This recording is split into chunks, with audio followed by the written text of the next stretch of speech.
grandes affiches avec Ntingi Pouloulou et là Elibiso selfie na rétroviseur. Alors Ntingi Pouloulou, bonjour. Bonjour les journalistes. Pourquoi selfie? Pourquoi rétroviseur? Ah, les autres ont la biloko mibalé.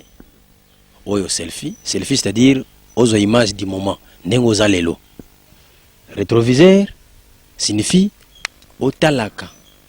Maïmaleka pour utiliser simanayo. Donc pauvreté qui na côté outil. Et puis en plus, rétroviseur yango d'abord les ali vision. Vision na yo. Pour se permettre yo otambulanzela malam. Au siège, ici ka chauffeur azokuma mutuka o aza obligé à côté la rétroviseur, yende dirigeant, ba dirigeant politique. Bana la présidence de la victime na chef du quartier. Et na lobi na sima tant ba image ozomona na sima na ezande place yo outil. Mboka place ba voter la yo otiki nini kuna. Ozomona nini kuna. Ozomona na suis par exemple ndakisa ba député. Ba député tant ba voter yo. Ba voter ki na ko moko boy na localité moko boy na secteur moko boy na territoire moko boy. Ba voter ba lobaki nini. Zwa passe na biso, zwa biloko kene ko tekela biso, oya ko pesa biso poto bongisa mboka. C'est-à-dire ba pesi ba problème na bango. Kende yo salaire no yango yo. Mais yela biso changement. ndenge ya ba loi. Hôpital, école ofele, banzela, na ba centre de production ifo ezala. Hein? Ba centre de production ba usine, muta ko envier Kinshasa te, ko envier centre ville te. Même na mboka muta ko envier te. Auti bilanga na yema zana ndako na ye amelaka mai na ya pio atala ka télévision calmement. Mais tala ba député lelo, ou ba ya Kinshasa. Député sans suite. Autourné vacances parlementaires, yewana akengwanzu, ake Dubaï. Oh, mais tala rétroviseur. Ba tala ka rétroviseur te. Rétroviseur ezanine. N'est-ce toujours les riches ont leur passé, les pauvres ont leur avenir. Tant que comme député, mais avant comme député aux Alaginan, localité wana, au tuque banzile zate, au tuque hôpital. Mais c'est comme tout zanga va rétroviseur. Si comme tout quand je la rétroviseur. Zanga auto est pas sous quand tout le monde va chauffeur musu mutu kané. Attends la sans code, et ça le la République démocratique du Congo, pays sans code. Bazana la constitution va respecter en côté. Au moins ba député hein, député ninga zana ko, autant que la bino article 38, il y a constitution par exemple, article 36, il y a constitution punitive. Et les députés étaient élus pour un mandat de 5 ans renouvelable une seule fois. Mandat de député, une seule fois. Et, la loi ya député, les mandats de députés nationaux commencent à la validation du mandat de l'Assemblée nationale et expirent le délai fixé par la loi. À la fin de son mandat, si les élections ne se sont pas organisées dans les délais, les députés nationaux perdent son mandat suivi de confiscation de ses biens pour les comptes du trésor public et la relégation dans son village d'origine. La constitution, il sera remplacé par un délégué de société civile de sa circonscription électorale par déclaration de la Cour constitutionnelle. Pour un mandat de 120 jours, une loi organique fixe l'organisation et l'Assemblée nationale de la transition. C'est-à-dire mandat de député une fois renouvelable, 5 ans seulement. Et dès que l'élection s'est limitée, bango tout balongé, tout remplacé par une société civile à place. Mais bango comment on a selfie boy. Parce que mitala lelo, mais côté baouti, bazo talate. Article 42 lors des vacances parlementaires, les députés nationaux et sénateurs sont obligés d'aller dans leur circonscription électorale pour obtenir les préoccupations de la population pour un délai de 45 jours ou plus. En faire les rapports écrits avec des preuves à soumettre à la session ordinaire. Ces rapports doivent être consignés avec les autorités locales de sa circonscription. En cas de violation de cette disposition, les députés nationaux ou sénateurs concernés perdent définitivement son mandat. Donc, même la constitution, pouvoir peuple congolais, vous en avez pour la comme président de Big, donc, talaba député, vacances parlementaires, il y a Kengwanzo. Azana poto, sommet mokoboy, asala keloko mokote. Pour la nini, atala ka rétroviseur te. Ministre, vous allez membre ya communauté songolo. Village na yo, omona kutu kureza la kate maezate, moza ministre. Mususu kuta zobeta tolo, je connais le Congo. Mais na mboka na ye nzele zate. La mboka na ye nzele zate. Les moyens de transport na mboka na ye c'est la pirogue. Mais je connais le Congo. Obosani que vision sous l'impulsion des chefs de l'État, donc sous l'impulsion des voleurs, sous l'impulsion de détruire, sous l'impulsion de faire arrêter les gens. Il y a selfie sur Nathalie Moisi, Nathalie Banane. Ok. Non, t'as la rétroviseur.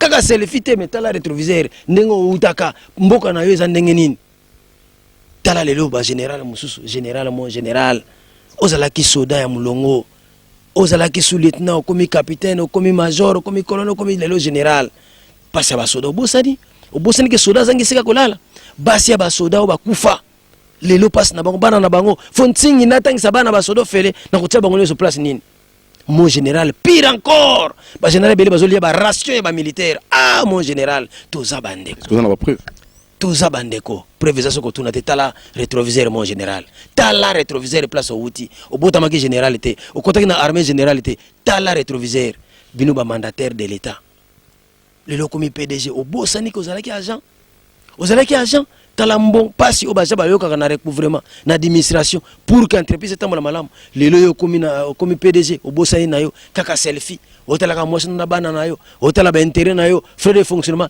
tala nde rétroviseur tango ozalaki agent obandoko loba nini tango ozala agent obandeko loba nini oh mais pour nini boye très souvent ceux qui me donnent opposition à côté na pouvoir makambo échange non donc aux opposants éternel non que jure na pouvoir c'est-à-dire opposition ezali courant de pensée te to s'opposer kana espace à peuple c'est-à-dire biso tozali ba opposer à souffrance à peuple omoni to s'opposer na passion au peuple azoyoka yango moni azo senga na chef de l'état président de la république avec les hommages les plus différents rétroviseur tango yaki na 2001 tala ba discours na yo 2001 discours na yo 2006 discours na 2011 surtout discours na yo ya état de la nation lobaka année du social pour le peuple congolais eh chef de l'état selfie kakate otala kaka bano ya yote otala kaka moi note tala pe rétroviseur pardon tala rétroviseur tala ndenge boyaki depuis 96 tango bozoya na nzela Congo ezaki ndeni zamba na zamba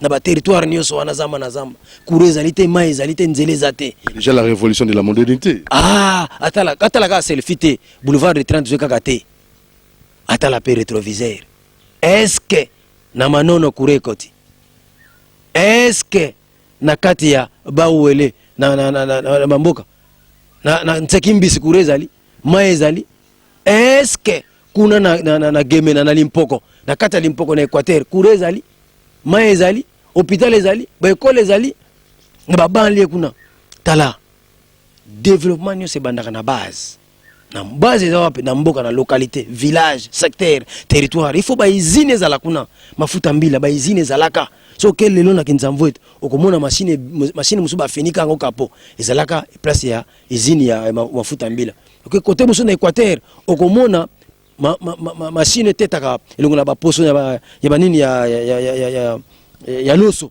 bas finika yango kaka ndengwana pona nini lelo exode rural eza signe ya pauvreté bato bazo ya kaka na ba centre ville pona nini kuna na mboka eloko eza lisusu te bato bazo souffrir bato babosani meme balie d'origine na bango tala ndeti ngai ntingo koloba ntingi yoloboka kaka maninga yo moko sala nini ngana awa na koli awa na selembao na botami awa na koli na selembao ngai ndi na salike minerval ekita enseignement malamu na Congo ezoko réformer et bandeli na selembao ngamu na révolutionner enseignement école primaire degré élémentaire au félé pourquoi OK gratuité yango na loba na kwa kozwa bana nyonso tuté yango na sengi na peuple congolais bo pesa nga confiance na comme président de la république école comme réellement au félé tala kaka yanga moko privé mais ça déjà au félé alors pour finir na ko senga na mutu nyonso tout pour na rétroviseur pour na selfie pe pour na chauffeur place au uta yum doza chauffeur dirigeant tala ka rétroviseur kaka selfie te toza bandeko moi sozali na ndako za ndeko note toza bandeko tozala ka bandeko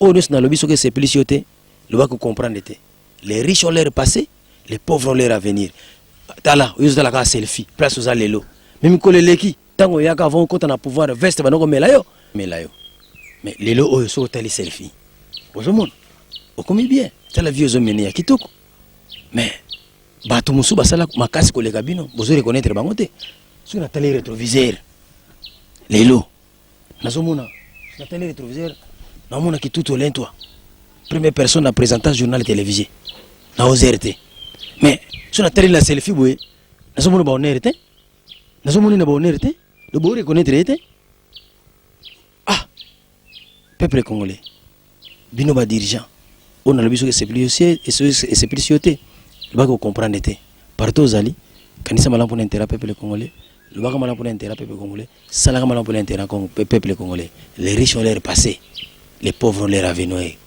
Talaka toujours, rétroviseur.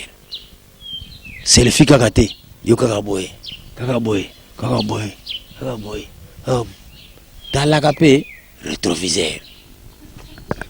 Voilà, c'était Ntingi Pouloulou dans Grandes Affiches. À la prochaine occasion pour un prochain numéro. Merci. Ciao.